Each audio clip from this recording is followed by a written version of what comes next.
Pilipinas, kumusta po kayo? Okay, diretso tayo sa ating talakayan. Meron pong panukala dyan sa House of Representatives na yung mga kurap na opisyalis po ng gobyerno mula sa presidente hanggang doon sa pinakamababa sa barangay na once po nagkasala ay firing squad. Nakakatawa itong panukala na ito, pero marami din ang nag-agree. Kasi ang daming kurap eh. Diba? Una, bagamat mga aligasyon pa lang, walang judgment. Itong ginawa ni Sara Duterte, pagwawaldas, halimbawa, ng confidential funds, forma ng korupsyon yan.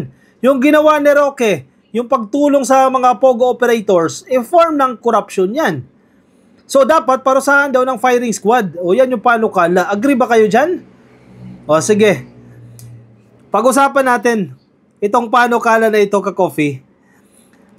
Ako, sa tingin ko naman, hindi magpo-prosper yan, ka-coffee, no? Pero, ano ba, dapat bang pag-usapan itong death penalty? O dapat bang gawing batas ang death penalty, not necessarily for corrupt government officials, kundi sa iba pa pong mga heinous crimes or iba pa pong mga krimen? O, sige. Headline ng GMA ito eh. O, pwede nyo mabasa, ka-coffee, sa GMA News. Mga corrupt ipa-firing squad. Kasi, syempre, kung ikaw, gigil na gigil ka dun sa kurap eh. Di ba? Ninakaw yung pera ng taong bayan eh. O dapat firing squad yan para wag pamarisan. On the other hand, again, Catholic country tayo, ang Pilipinas, ayaw natin ng death penalty. Marami sa ating mga kababayan, syempre conservative din, ang papano kung hindi siya totoong nagnakaw, papano kung inipit lang siya ng gobyerno. Ang proposal, ang suggestion, pagandahin yung justice system natin. Kasi paano kung maling tao yung firing squad mo? Di ba? Napag-initan lang siya. Halimbawa, panahon ni Digong. Halimbawa, sa case ni De Lima, napag-initan lang si De Lima ni Digong. Base sa lumalabas, dahil ang judgment hindi naman guilty si De Lima. If ever, sige, wag na si De Lima, ibang example na lang. Nahatulan ka na, convict ka. Yung judgment sa'yo, guilty. Umabot na ng Korte Suprema yan. Final and executory na guilty ka. Paano yung pagkaka-guilty mo na technical ka lang, di ba? Na firing squad ka. Di ba? Maraming tutol dyan. Sige, pag-usapan muna natin itong nilalaman. Maikli lang naman ito. 2 pages lang naman ito. Sige, summarize na natin yan. House Bill number 11211. Ang ganda ng number no? HB 11211 o panukalang patawan ng parusang kamatayan sa pamamagitan ng, and I quote, firing squad. Ang mga opisyal ng pamahalaan na mahahatulan ng sandigan bayan sa mga kasong graft and corruption, malversation of public funds, at plunder. Mabibigat na kaso ito. Graft and corruption, malversation of public funds, and plunder. Once po na may verdict na ang sandigan bayan na halimbawa si politician A o si Mayor A, si President, si Vice President, si Senator, si Congressman, guilty sa sandigan bayan, abay, firing squad na po yan. Una, sino gagawa ng batas? Mga congressman, mga senador.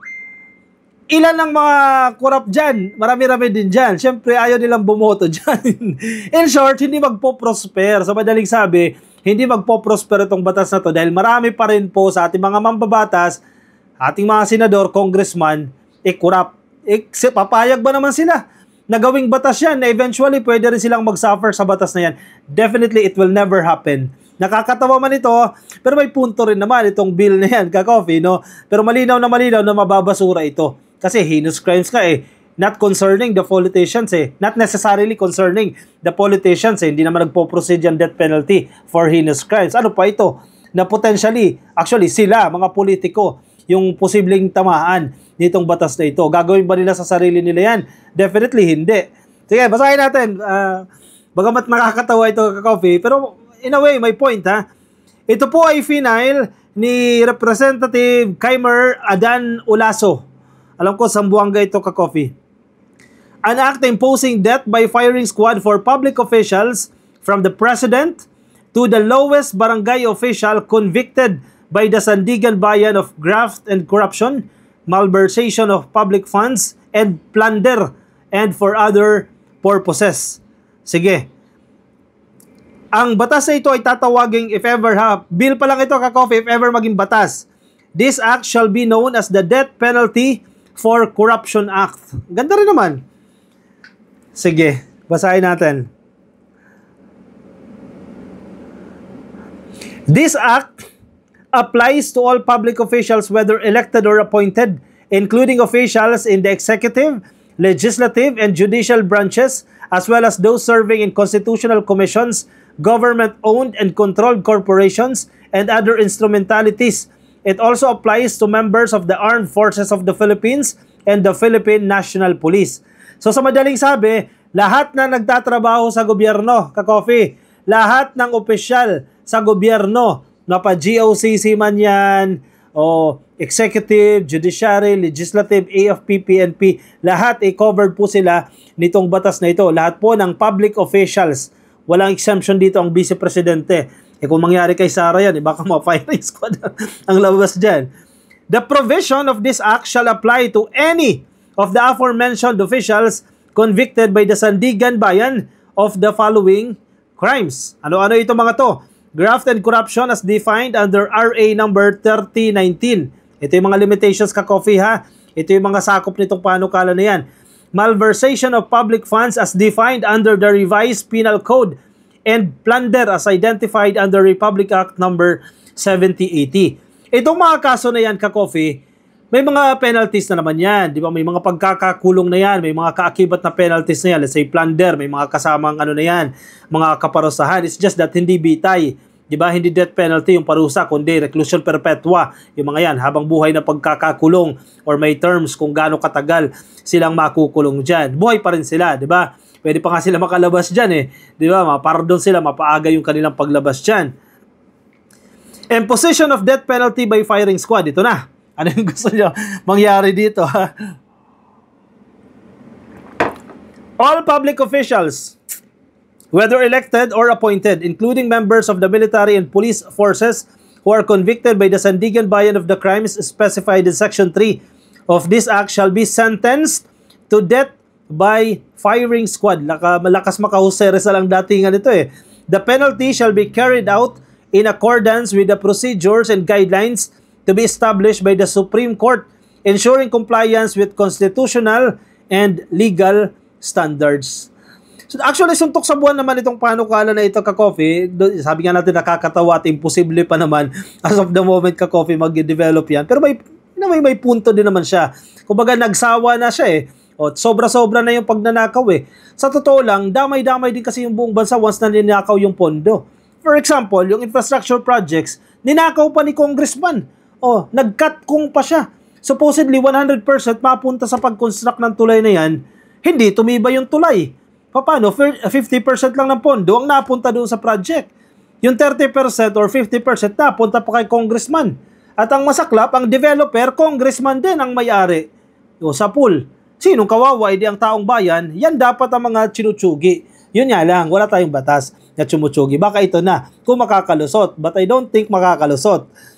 Dahil again, Catholic country tayo and yung mga gumagawa ng batas, ayaw nilang gumawa ng batas na eventually baka sila din ang maparusahan ng batas na yan. Though impossible, ka-coffee, as of the moment, no? Safeguards to ensure due process. Hilaw pa itong panukala, ka-coffee. Bago lang ito, kumbaga testing the waters pa lang ito eh. Kaya marami pang butas eh, no? No public official, appointed or elected, nor any member of the military or police shall be executed under this act unless, ito po yung mga grounds para ikay ma-execute. The conviction has been affirmed by the Supreme Court. Tama. Highest court yan. Pwede mong i-apila pa. O, sige. The conviction has been affirmed by the Supreme Court. Ibig sabihin, final and executory na. Nag-apila ka na sa Korte Suprema at natalo ka pa rin. The conviction has undergone the mandatory automatic review process as required by the Constitution and other applicable laws. The accused has exhausted all legal remedies available under Philippine law, including appeals and motions for consideration. Parang sa mga existing laws natin, existing crimes, ka-coffee, ganun din naman yan. Applicable naman itong mga provision na ito. These safeguards aim to uphold the fundamental rights of the accused while ensuring that the imposition of the death penalty is applied only in cases where guilt is conclusively established. So, malinaw naman yung gusto dito ni Ulaso, ni Congressman Ulaso. Basta final and executory na mula sa Korte Suprema, wala ka nang pwede magawa, naapila mo na ng lahat-lahat yan, at convicted ka talaga, that's the moment na firing squad. Ang tanong, saan ipa-firing squad? Sa Luneta? O sa Senado mismo? O sa House of Representatives? O sa harap ng opisina kung saan nagtatrabaho? Yan, pwede din, di ba? May gagana yung creative minds mo. O saan siya i-execute? Doon sa opisina kung saan siya nagnakaw. May magka-brutal ito ka-copy, no? Halimbawa, ikaw, nagnakaw ka sa Department of Education. O yan, kung saan nagpa-flag ceremony yung mga empleyado, yan, patayuin mo, patalikurin yung firing squad mo, yung corrupt. Nakakatawa ito, pero napuno na siya, siguro, napuno na siya. Wala kayong tigil, ha? O sige, gawin natin yan. Puro kayo nakaw, eh. O sige, gawin nating batas yan. Amendment and repeal of inconsistent laws. Republic Act number 9346 or Republic Act number 7659 and all other laws, decrees, orders, rules, and regulations inconsistent with this act are hereby repealed or amended accordingly. Ano implementation? The Supreme Court, in coordination with the Department of Justice and other relevant agencies, shall promulgate the necessary rules and procedures for the implementation of this act. Nakakatawa lang. Parang nagsayang lang ng effort ito ka-copy. Pero ewan ko. Kayo ka-copy, kayo magkomento diyan.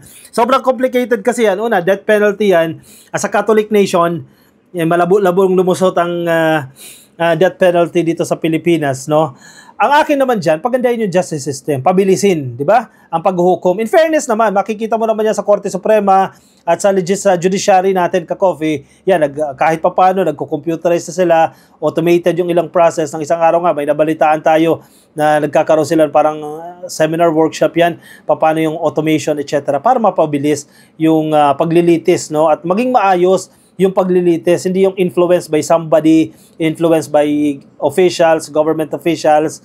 Diba? By merit, dapat ang ating magiging batayan. I think doon dapat tayo mag-focus. Para ma-convict agad yung dapat ma-convict. Para yung palakasan, maiiwasan din yan kung mabilis yung proseso. Napapanahon na ba ang death penalty? I don't think na welcome yan dito sa Pilipinas. Again, bilang Catholic nation tayo. And pangalawa, itong panukalan niya, eventually magsasuffer dyan yung mga mambabatas. Ang akin, pagandahin yung justice system natin, nandoon na yung efforts para mapabilis yung paglilitis, mapabilis yung proseso.